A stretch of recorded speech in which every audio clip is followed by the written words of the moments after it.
Hello guys and welcome back. In today's episode, we will finish the Jagdpanther with a nice and simple weathering procedure. First, I have to deconstruct the kit into smaller sub-assemblies once again. The small parts are all stuck to a piece of cardboard using poster tack for easier handling. I begin with a pinwash. Instead of a pre-mixed one, I chose to make my own using oil colors and white spirit. This brown tone looked the best in my opinion. I'll start with the rearmost wheels. If the color doesn't look good, it would be the easiest place to hide any mistakes. When the wash is properly diluted, it flows around the details and into the recesses all by itself. This is a disadvantage when using oil paints because you first have to find and test the correct mixing ratio.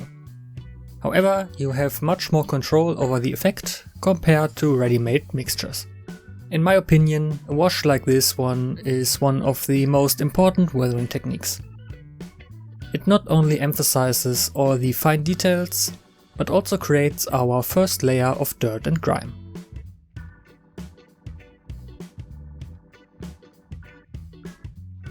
Another advantage of oil paints is the long time during which the effects can be reworked. As soon as the wash begins to dry, spots and hard edges can easily be blended with a brush dampened in white spirit. This type of wash is particularly effective in weld seams and flame cut marks, as it can highlight the different textures.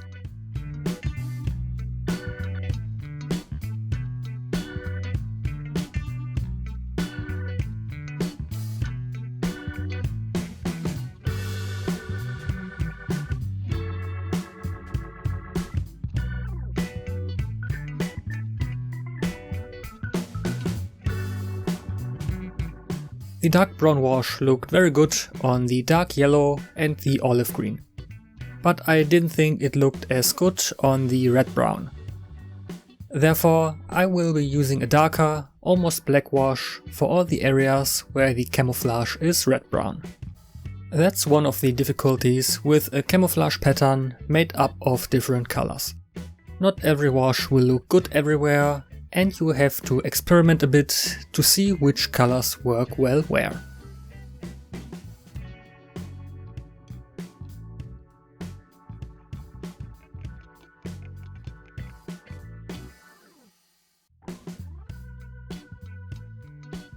Last time we chipped the exhaust with different rust tones. To unify them all, I used a highly concentrated rust wash. That's why the light grey base coat was so important, as it now represents the lightest layer of rust.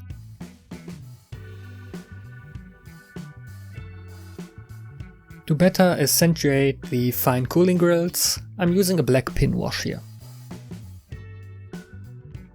Weathering vertical surfaces is always somewhat limited, as there aren't many details for a pinwash effect, and dirt and soil wouldn't accumulate here that much. However, we can work with streaking effects on these surfaces. For this, I use a ready-made mix from AK Interactive. First, I paint vertical lines over the superstructure with a thin brush. I concentrate the effect at the upper edge. After that, I need to let everything dry a little. A few minutes is enough for this. Now I take a flat brush moistened with white spirit to wipe the paint from top to bottom. This blends the paint and creates the effect of dirt being pulled downwards. I work in several layers, leaving enough time between each layer so that the previous layer doesn't smudge. This allows me to better control the effect and make it stronger or weaker as desired.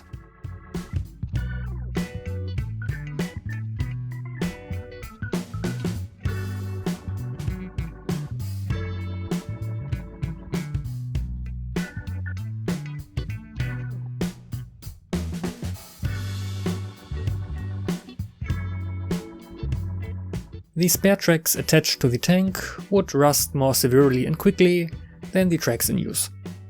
Therefore, I will also apply a rust wash to them.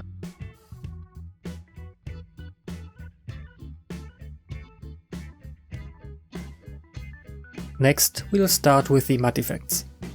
The running gear is a perfect place for testing, since you will hardly be able to see much of it in the end anyway. To add some volume, I used this acrylic matte from AK Interactive. Originally intended for dioramas, this product is also excellent for vehicles. I apply the matte in a fairly thick layer. However, I pay attention to the theoretically possible movement of the swing arms, as less matte can accumulate there. Since this matte is acrylic based, it can be manipulated and blended with water. I'm trying to soften the transition a bit, although the actual blending will come later with more effects.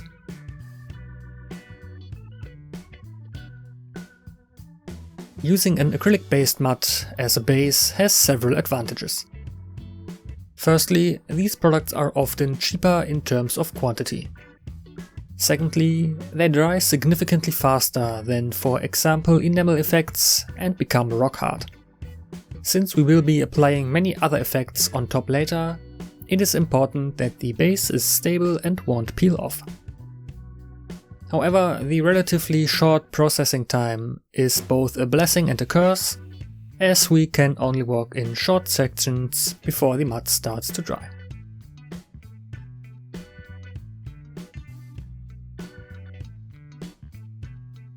I also apply a little of this matte to the lower glazes and rear plate and blend it accordingly.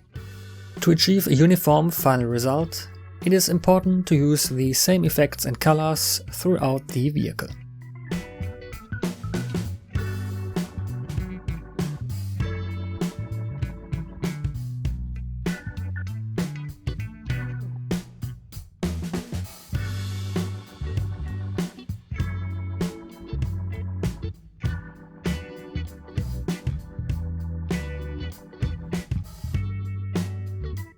For the tracks, I mix a wash from the mud effect diluted with a lot of water. Here it's less about texture and more about getting the color right. I then apply this wash all over the tracks. The wash collects in the recess, highlighting the details, and it should dry as a nice layer of dust and dirt.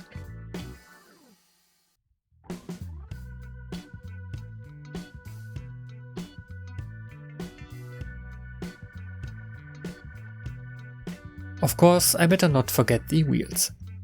Here I want to apply the mud very lightly, so I'm using a smaller brush. I'm adding small piles of mud in various places. I'm trying not to create a pattern and to make it look random. A lot of mud would fall off the wheels while driving, so I'm not making them too muddy. Here too I'm blending the transition with water.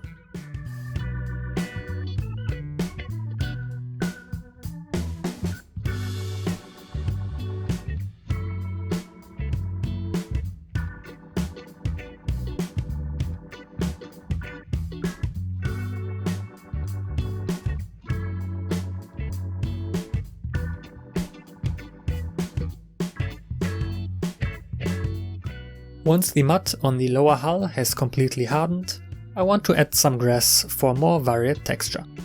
I'm using small pieces of brush bristles here, but regular static grass works too.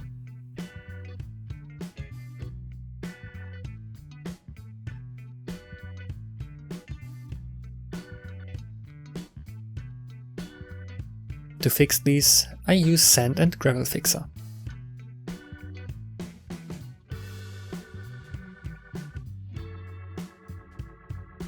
I will let it all dry completely now. Next, I'm going to try a technique I have never used before: pre-dusting. For this, I will make a highly diluted mix of different sand and dust tones. I'm now carefully spraying this color over all the existing mud effects.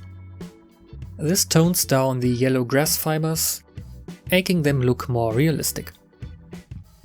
I can also use this to soften the previous transitions and apply a general layer of dust without adding any further textures. This gives me kind of a guide for where to apply the remaining effects later.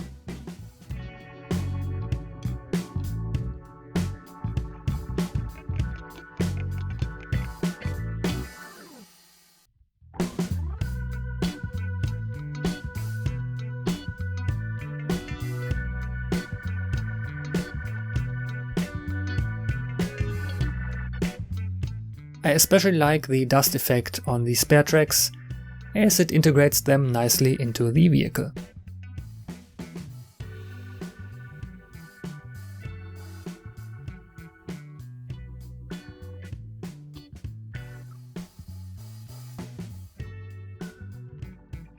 The effect also works well on the wheels, which would naturally be completely covered in dust on dry dirt roads.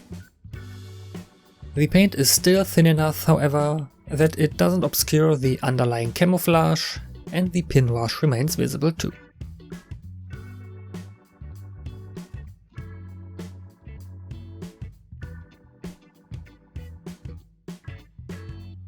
Since I used acrylic paints, they dried very quickly, and I could move on to the next effects. The acrylic mud is relatively coarse. Enamel effects are therefore better suited for depicting finer dirt and grime. Now I can also better incorporate the grass into the mud, as they were previously just laying on top of the mud. I'm now applying the mud all over the previous effect. I can thin it with white spirit so that it spreads nicely around all the details.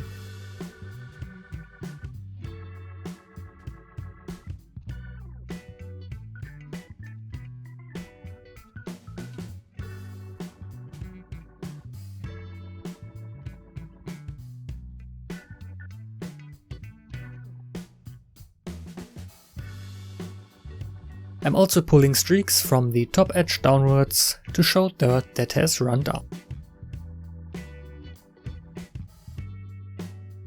And while this layer is still wet, I immediately apply the next effect, a slightly darker mud wash. Using the wet blending method, I can now achieve random and soft transitions between the dry, light mud and the slightly darker effect. This also makes the previous textures stand out even more.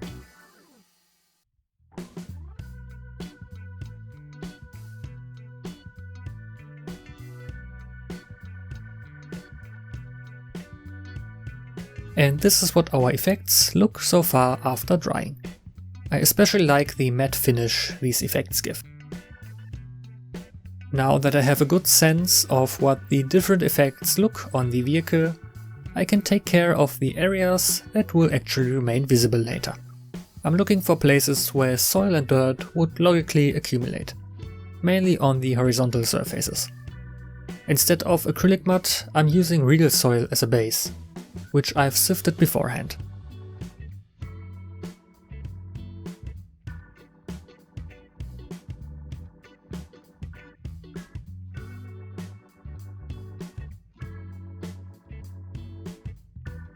With a small spoon and brush, I can now move the soil into the desired positions. This is dirt that is both thrown up by the tracks and would also be spread around by the crew. Therefore, I primarily spread the dirt on the back and roof of the vehicle, as these are the places the crew would move around.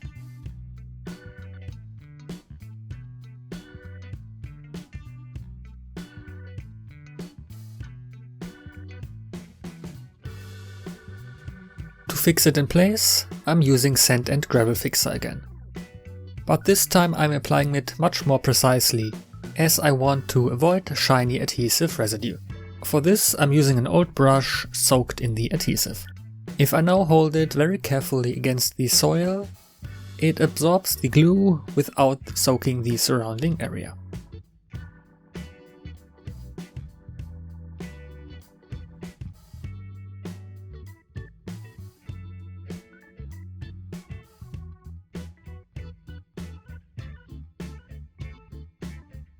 While I let the glue dry, I will take care of a few details. I primed this anti-aircraft armor with a rust color last time, but I want it to look like it was assembled from the remains of a destroyed tank. For that, I have sprayed the individual parts with some hairspray and then let them dry completely. The other accessories also need to be primed. Glossy black for the shells and dark grey for the remaining small parts.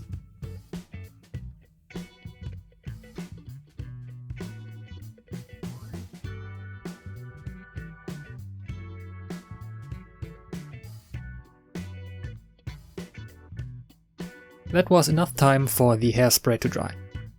Now I can spray on a base coat of dark yellow, but not too thick, otherwise the chipping will be more difficult.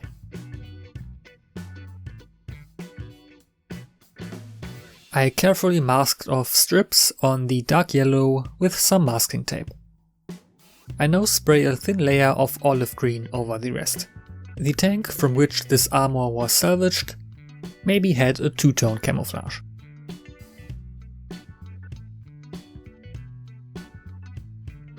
The glossy black is good for metallic colors, as it makes them stand out better. The projectiles are painted brass. And this is what the additional armor looks like now. Using a stiff brush and a little water, I can now dissolve the hairspray, causing the overlaying paint to flake off. This makes it easy to achieve a super realistic chipping effect. You do have slightly less control, but that's not so important for heavily worn parts like this. Most of the paint can flake off, it's enough for me to leave only traces of paint.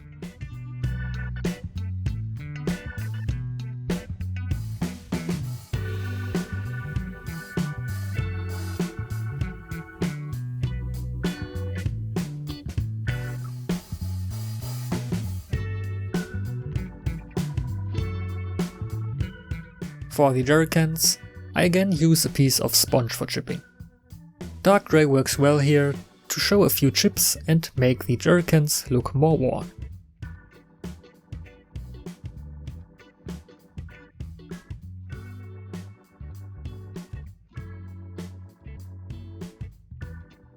I'll prime the boxes in old wood.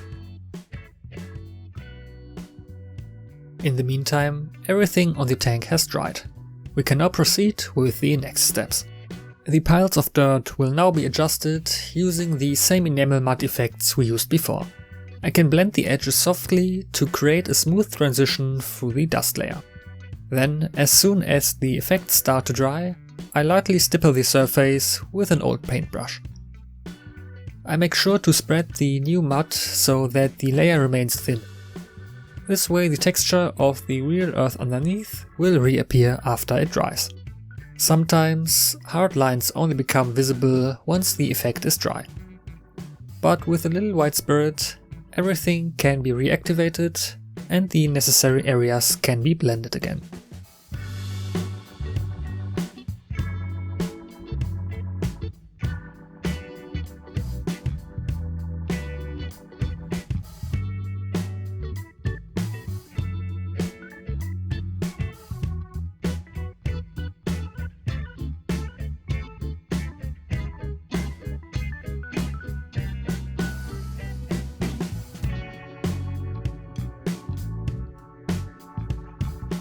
Anyone who remembers the crew from the last episode knows that I used this dirt effect for the shoes. Therefore, to ensure the crew and the vehicle match, it is necessary to use the same effect here as well. I'm using this effect here like a light wash. I'm waiting until the light mud effect is dry, because I don't want any wet blending right now. The darker effect is now like another layer of dust, slightly darkening the whole thing. This range of dust and earth effects from AK has become one of my favorites. The products are much more versatile than other enamel effects. This effect can even be applied with an airbrush, and after drying, the result is completely matte, almost as if you had worked with pigments.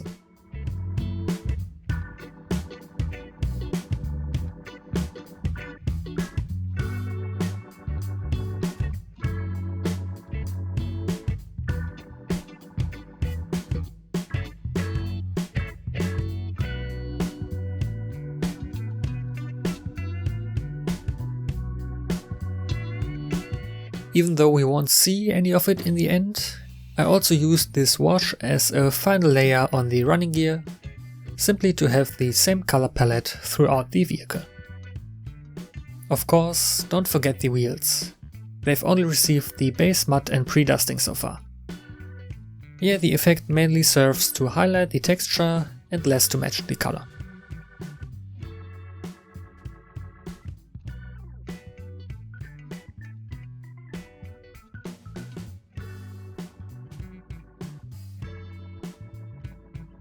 For the tracks, I mix a second wash. This time, however, with enamel matte and a little white spirit. I apply this evenly as well. The lower surface tension now ensures that the paint also stays on the raised areas and doesn't just run into the recesses. This gives the tracks a uniform layer of dust again.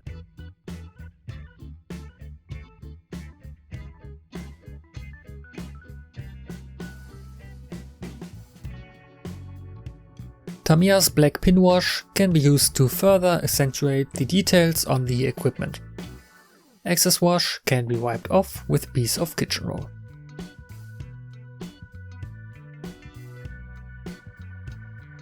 The dark brown oil paint we used at the very beginning has now almost completely hardened.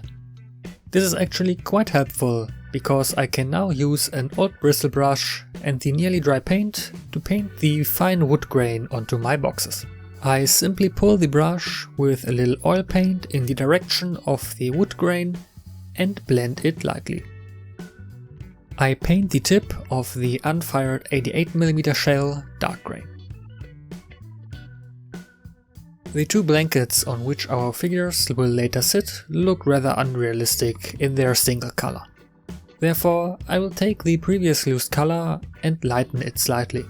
I will now apply the lighter color on the higher areas and edges. I will soften the transitions between the individual shades with a little water. I will lighten the color a few more times, painting a smaller area on the blankets each time. This should give the whole thing more depth. Wet blending works great here too.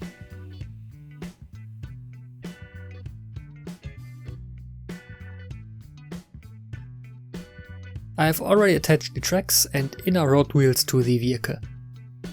Now, using little super glue, I am ensuring the tracks make full contact with the road wheels.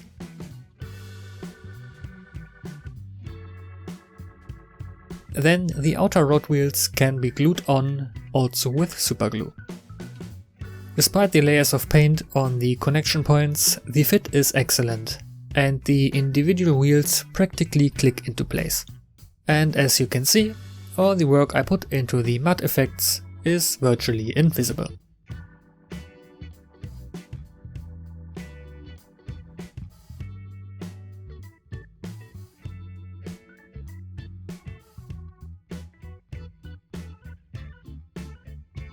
Therefore, we'll now continue with the effects that you can actually see.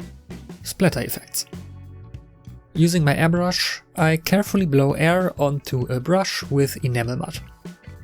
This then splatters off the brush in fine droplets, leaving behind this beautiful fine effect. This simulates mud thrown up by the tracks. This type of dirt mainly accumulates at the front and rear of the vehicle, but I can also apply small amounts to the sides. Since the Jagdpanther doesn't have any mud guards at the rear, I can take advantage of this and focus the dirt accumulation there.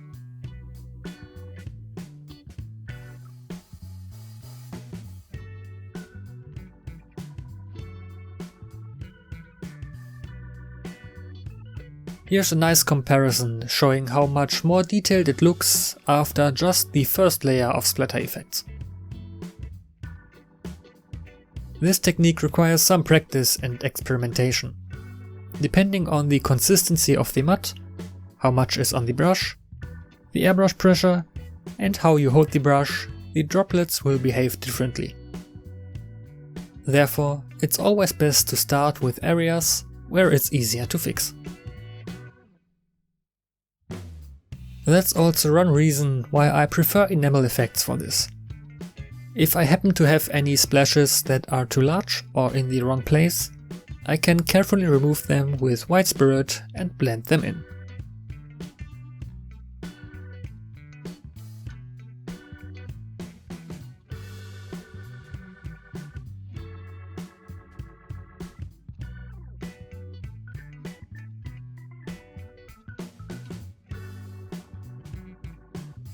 During this entire process, some droplets will inevitably fly down onto the superstructure.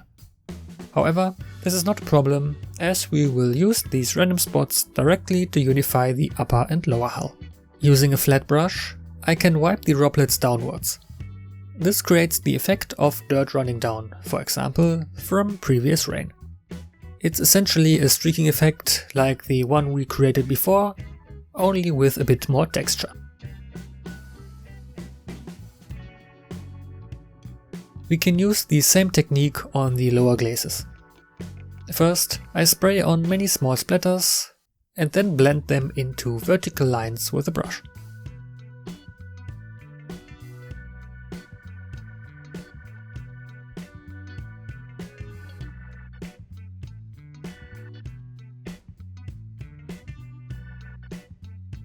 I can also work in multiple layers here to layer the effects.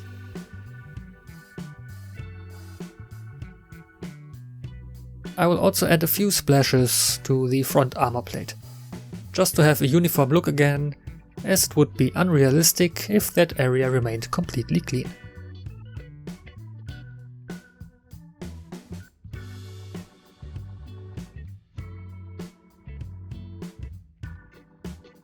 The side skirts also have the same effect. Up until now I've kept them separate to have better access to the tracks and road wheels.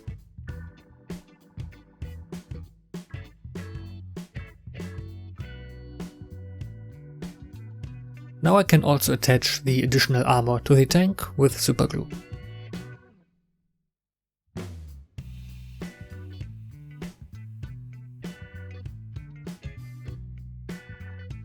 Since the spare tracks were a single part, I almost forgot a small detail. These brackets of course belong to the Jagdpanther and are not part of the spare tracks. Therefore I will paint them dark yellow to show some leftover paint that had not been chipped off. The rust colored undertone works great here as a reverse chipping. I haven't attached the tow cables yet. After priming the metal grey, I want to give it a slightly metallic sheen. To do this, I carefully rub a soft pencil over the cable. In the end, I have a slight sheen like a real steel cable.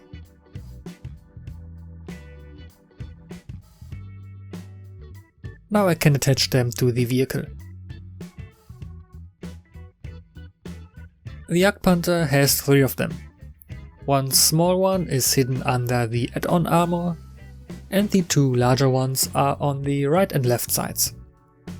For a bit more variety, I've attached them in different positions.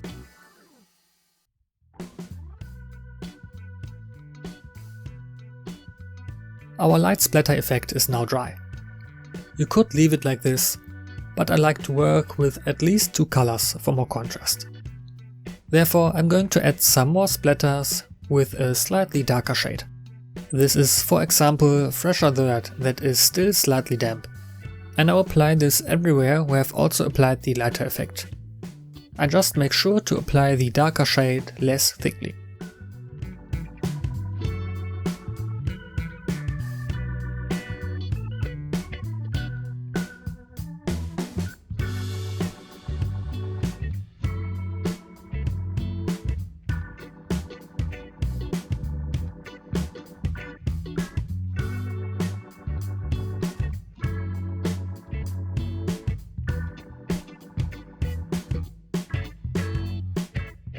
This time I'm also spraying the tracks a little more heavily, since I haven't used the dark tone here at all before.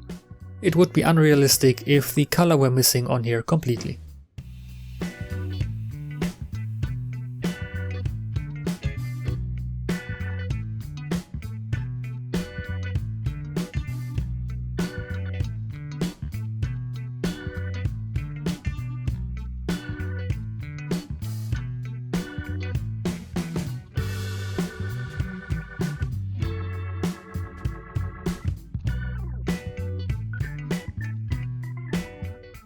Since I no longer need to move the model much, I can finally glue the somewhat bulky gun barrel in place.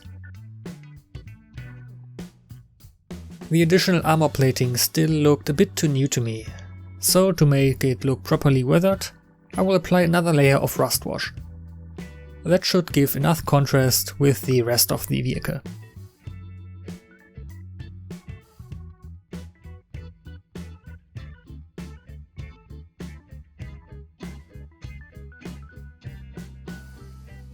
Then it's off to the spray booth one last time. I want to give the exhaust pipes a light smoke effect. To limit the effect to the exhaust, I'm using a circular stencil.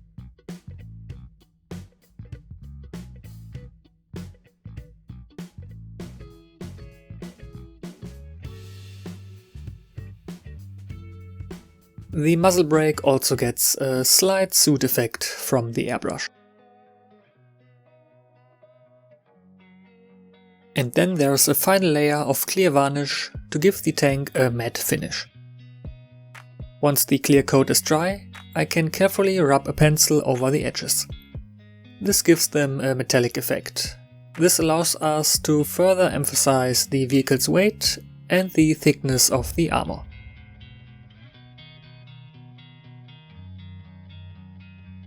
I can also give the machine guns a bit more shine this way.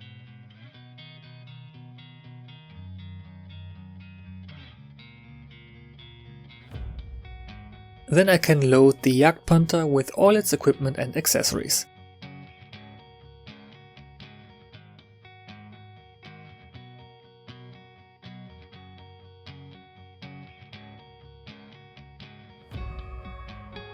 Our two crew members can also get back into their hatches.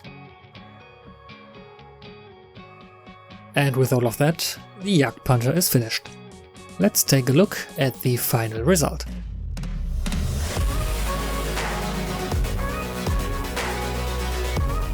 This small kit has been a blast to make.